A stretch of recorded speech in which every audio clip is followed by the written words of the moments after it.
What's up guys, it's Michael here. In this video, we're going to talk about Robinhood and why I personally do not use them and a lot of people are now stepping out of them. So we're going to look at the pros, the cons, their glory days, and how did it change the financial market? How did it change investing in stocks? Let's get into it. Before I start this video, please click the like button down below and a subscribe button because it'll help out my channel a lot. So Robinhood, what are they? Basically, they're an investment app that basically came out in the early 2000s, and they took investment to a whole new level. And thanks to the pandemic, they're basically become really famous. Why is that? Because they offer zero fee transactions when investing in stocks. Before, you look at big companies, they literally have to compete against big companies. You look at Charles Schwab, E-Trade, Merrill Lynch, they keep going down the list, right? They all had some type of fee. So when people are putting money into it, they're like, why is there a fee like this? This is so ridiculous. So what did Robinhood do? Like every entrepreneur and every other new business, when you disrupt the market, you create a new business. The more noise you make, more change you make that make it better for the consumer, you make noise. If you disrupt the market, like for example, Tesla, how they disrupt the market? They made electric car better than everything else. And their goal is to make it cheaper than everyone else. Better quality, more power, speed, everything. And that basically disrupt the whole market. The car market, like I mentioned before, is like a duopoly. And Tesla, a random monopoly out of nowhere, comes and just beats everyone up.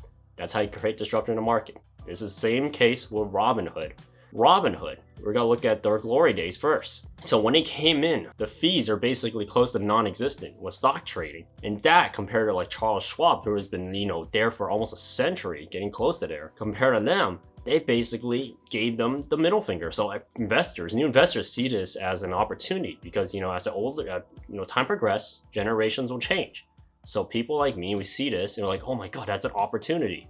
So they go into it. When they look into it, they're like, wow, this is actually a pretty interesting platform. So when you create a stock trading platform, you gotta abide by the rules by the SEC and whatever the FDA put. I mean, probably not the FDA, but it's SEC. So when they do put the rules and regulations, there's a fine line that has to be drawn. And that is where what happened today. They broke that fine line. But before we get into that, what did they do to make it so popular? First, you got the internet community. You got like Reddit, Wall Street journals, Wall Street bets. You got a lot of people in there speculating and talking about it. Then when Robinhood came up, they found this group of people and see that this is a very great opportunity to grow their platform, have people use their platform. Have the new generation come in, plus the older generation, maybe grab them in too, because the older generation has wealth. They've been built up from over time, so they will come in to Robinhood. And that's what happened. Start coming in, more people coming in, and even more people coming in. So more transactions, they make trade because they outsource their basically stock investments and trades, because trades and transactions are not done by Robinhood. They're done by another middleman because they can't process that many transactions. I believe it was Citadel, and there's a few others. And now they try to compete with Charles Schwab. When they did that, everyone knew they got trouble. It's like, for example, Tesla, when they came in, people took them as a joke. When they start offering cars faster than everyone else, cheaper than everyone else, as for quality, well, we'll give that, a few years down time, you'll find out if you own one, like for example, me. But you look at the list for basically what Robinhood did, it's the same situation. When that happened, they got scared. Charles Schwab and them, they're like, uh-oh, we're losing all the new people, because they are really basically, why try to change a product if it's really successful? For example, you look at like Toyota, they make the Camry, it's really great.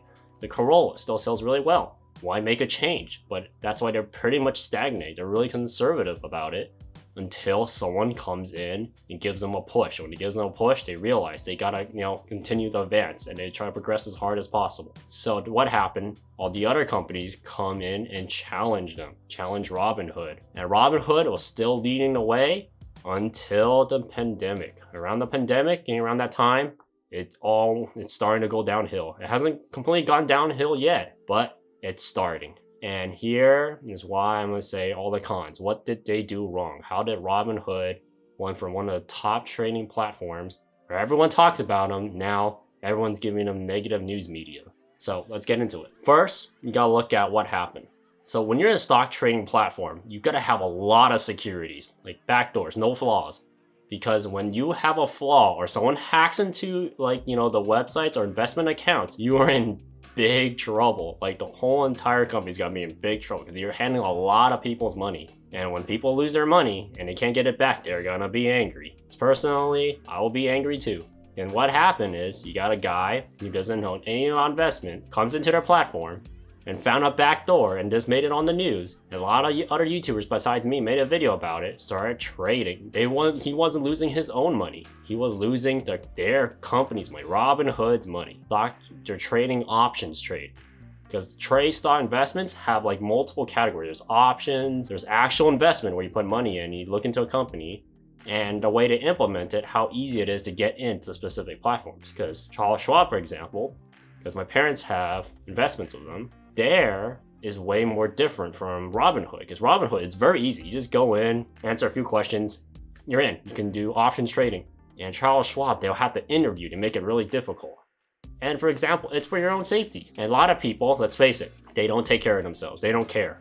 They don't think before they do it. So what this person did, I'm not gonna name his name, you can look it up if you wanna look for it, basically lost hundreds of thousands of dollars of Robinhood's money. So basically, it was a bug that went through. That was bad press starting in the beginning. That was big enough that a lot of people knew, besides me, besides people who are tech savvy like me, who use the internet, people like my parents, older generation found out about it. They're like, whoa, what happened, right? Then it going down the list. And since this is really disappointing because a lot of people say investments in the stock market is manipulated in a way, yes and a no. So this one, the next part came in because thanks to the pandemic, everyone's at home. Everyone started, looking into ways to make money in a different way. Investment into categories, short-term investments.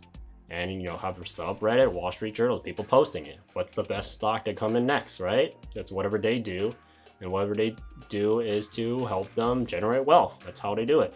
In a way, it's kind of scummy in a way, but it's perfectly legal for your sense point of view. So what happened? Came in GameStop. Personally, looking at that stock, they call it a meme stock. The reason why is, what does GameStop do? Like I mentioned in this channel, if you're gonna do investments, do your own research. Don't believe everything I say, besides smashing the like button down below and the subscribe button for the YouTube algorithm to help out this channel. Is looking at what does the company do. GameStop, what? Sell games, sell other platforms online, and all of a sudden just came out something like, for example, Steam, online stores. Like, why go to GameStop buy a physical copy? And there's still people are gonna buy it, but like what? Less than 1% of people are actually gonna go out and go get their way to hassle get a physical copy? What a pain, right?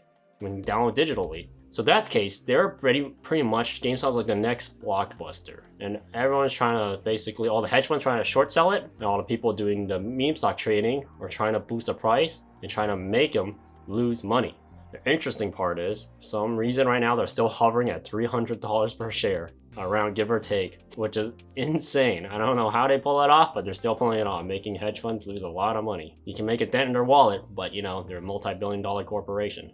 So if that's the case, what happened with Robinhood? How's it all connected with Robinhood? Because suddenly Robinhood, because they have something called overloading in their platform, because the SEC had to look into it because it became a major problem. They're saying Robinhood was one of the first apps. They say too many people are trading. This is what they said. Too many people are trading and a server overloaded. Is that true or is that false? I mean, in a way, it could be true or false because first of all, if you ever own a computer, servers or running servers before for gaming, for example, or basically running for a website, it can overload when there's too much traffic. In that case, that's what they stated. If it did happen, it did happen. So what they did, if too many people are trading, they will halt trading for 5 minutes and let people cool off because that is what the rules and regulations were set. So when that happened, a lot of people speculate, like, what's Robinhood doing? They're trying to help the hedge funds. And that's what happened. It came off there. Basically, Robinhood became a middleman against the hedge funds and the people fighting against the hedge funds. In a way, you look at basically two people are fighting each other by, making a bet, gambling in a way, you can put it and say. When that happened, Robinhood decided they had to make a choice. Either you pause it for 5 minutes, and for example, in the unfortunate accident, server overloaded, it make it seem like they're working for the hedge funds. And that's the case, a lot of people were not happy. They started attacking them. They even try to sue Robinhood, which is not surprising, right? Because they're the platform that create the most noise. And that was another negative limelight. Gave them a lot of trouble. Going down, fast forwarding to post 2020 and 2021. Another problem happening, you have AMC stock coming in. Another meme stock and cryptocurrency. They started accepting cryptocurrency. And what did he do? Instead of, because the whole point when you make an investment company or basically for stock trading, you want to help benefit investors. But at the same time, when you build a company, like I mentioned before, a company is for profit. Let's face it, it's for profit. And whether they like you or not, they don't really care. I say majority of the companies, like 95 into maybe even 97%, do not care about the consumer. That special like 5 to 3%, if those care about the consumer, those are very rare. And it's really hard to find them. What I mean is, for example, like you look at Tesla. Tesla said they want to help the consumer, help the environment. But there are things that hints are there saying they're doing the exact opposite. For example, the Tesla solar Powerwall. The Powerwall is supposed to be integrated and work with every other solar panel. And you can just buy their Powerwall and you don't have to buy their other products. Basically, all suddenly they make some type of excuse saying like, oh, there's too many people buying into it. We don't know how expensive it is. I'm like, that's a really costly business mistake first. Number two, you just basically gave the middle finger to literally everyone who's trying to, believe in your company, your corporation, your dreams and ideals. You just basically took that middle finger and shoved it up their butt. And you said, you have to buy our solar panels or solar tiles before you can buy the battery. You cannot buy one or the other. Using that hints of, becoming a major tech corporation, like for example, Apple. That's what Apple's doing, buy into their ecosystem. So that's why I'd say it's really hard to trust a company's platform. It's very difficult. When it gets that big, it's hard, period. That's how it is. And now going back, how does it relate with Robinhood? Robinhood, their fan base at that point is getting so much negative limelight. To the point, now you have other companies coming in, because it's a business, right? Investment's a business. And basically, you have other companies like Webull, for example, the one I like to use, Webull, and you have, Public, and you have other ones coming in now, giving a fight to Robinhood because they know that their new trading platform could be better than Robinhood. And what does Robinhood do? They basically touch that borderline, whether it's meant for investments to help the investors or trying to help themselves. And now it got to currently 2021, SEC coming in, saying Robinhood, we're going to investigate you. Why? Because their platform, if you ever use Robinhood platform or watch other people use it, they make it kind of basically gambling. When you buy a stock or get your free stock in there, you have confetti flying down, you have a bunch of bright colors. They don't give things as like high risk because other, companies are now putting high risk. But at the end, let's face it, people are dumb. They don't know how to manage their own money. They don't know how to calculate what it risks. You don't know how to calculate, what type of risk you take or willing money to lose. And they lose it, they always blame someone else. Let's face it, that's how dumb people are. It's always gotta be within the population.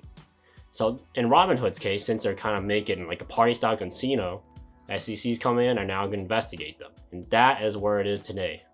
And what made it even worse, you got big YouTube influencers are now bashing on them because a lot of investors like to use multiple platforms. You don't put everything in one. One platform goes down, then you have other one, right? That's how it works. Diversify. And one YouTuber who made a video recently, Graham Stephan, the one I love to follow too, because he's really interesting. You go check out his channel. Just type it up, Graham Stephan, and you look at what did he do? Why did he leave? And you look at his explanation. First of all, when you put money in a platform, you expect good customer service. If you got bad customer service, it'll drive people away. And what happened to him? He got horrible customer service. And like you mentioned, what happens to people who are investing basically on the edge? They need the money now, and they need the money now to pay for rent, for example. He used that as an example. And he's completely right. There are people always gonna be like that. There's always gonna be bozos and idiots like that. And for him, he got his account locked for I believe he said 2 months. That is so unreasonable, unacceptable right there. Because if other platforms did that to me, I'll be gone. I'll exit right away. That's why I never used Robinhood. And I plan not to lose them. But what they did in the beginning was a great service to everyone. If they went bankrupt, like for example, Tesla went bankrupt, it's a great service. You get all of us as a consumer, great service. But like they say, you're a hero in the beginning, you live long enough to see yourself as the villain at the end. That's all I gotta say for the video. Please like, share, and subscribe, and I'll see you guys next time on my channel. Peace.